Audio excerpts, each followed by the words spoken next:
touch upon is resource efficiency. So every drop of water, either falling on the roof or on the ground, is harvested, and here we have homemade a water chime. Inspired by the wind chime, we have made a water chime, and the water flows through this, and it is used for the landscaping of the entire tropical garden in which gratitude is set, and the excess is recharged back into the ground. Waste, solid waste. More than 65% of all solid waste in all homes is only the kitchen waste. So we are recycling it, converting it into manure, using it in the garden, and the 35% dry waste is being sent to Shuddha. Only 5% of the waste of gratitude goes to a landfill. The reduced energy demand of gratitude, because the entire house is daylit, it doesn't need air conditioners, so the reduced energy demand for only the evening activities is met completely through solar. And now my favorite part, the low carbon material. It is very interesting to observe that by changing the specification of a few materials, we were able to achieve a reduction of 102 tons, as I said, 40 acres equivalent of forest in one building. How did we do this? Simply by changing steel of the same ISO to recycled steel, by changing bricks from red bricks to fly ash bricks built in a certain way. We were able to, out of the 102 tons, 83, which is more than 83%, was achieved just by changing specification of two materials, steel and brick. Now, how difficult it is for all of us architects in the room to do that. It's very easy, right? And it is equally easy for engineers, history engineers, to demand this of architects. I want to ask you a question. On the left hand side, you see a 9-inch wall built with fly ash brick, but I have put a cavity in the middle. This is what we call a rat trap bond.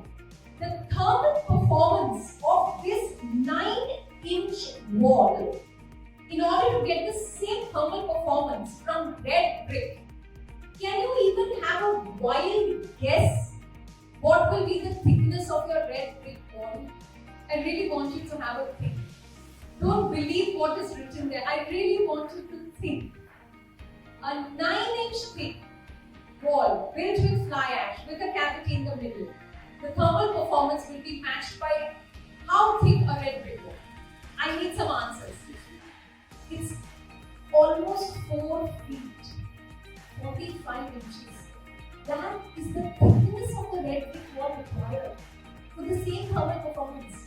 I'll tell you why it is like that. So as all of us know, engineers and architects in the room, that every material has a thermal resistance property, right? Or what we call an R value, which is the inverse of the U value. Now the R value of red brick, if it is R2, the R value of fly ash is R6, which is a 3x jump.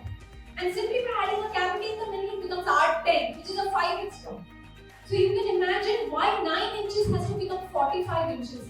Imagine the resource efficiency that we can gain by simply specifying the right material. Recycled steel, concrete which has a high fly ash content, all of this of course is locally sourced from Maybelline. None of the wooden joinery details are from freshly cut wood, all from recycled timber from old homes. Plastering again with a high fly ash content. Absolutely no need of false ceiling or even of ceiling plaster by using this technique that we've developed in Oroville, which is lean plastering, whereby you just put the shuttering 1 inch below the required level, put a lean plaster, not 1:3 but 1:12 over it, and then you lay the concrete, and when you remove the shuttering, the lean plaster comes off with it. So imagine the saving by simply removing the need for ceiling plaster, and you get an absolutely clean surface. So we are here to talk about, as I said in the beginning, net zero, right? So net zero water waste, energy and carbon. And this principle of net zero is actually a cornerstone or a building block for what we all know as the triple bottom line of sustainability, the 3 P's, the people, planet and profit. Because when it comes to people, it enhances the quality of life of the people. When it comes to the planet, it heals the planet. And when it comes to the pocket, Yes, in the short term, there will be a slight increase in the capital cost for net zero water, waste and energy. But for net zero carbon, there is a drastic reduction in the capital cost. And in the operational cost, there is a drastic reduction even for net zero water, waste and energy. So I am here to build a case for net zero buildings in Pondicherry with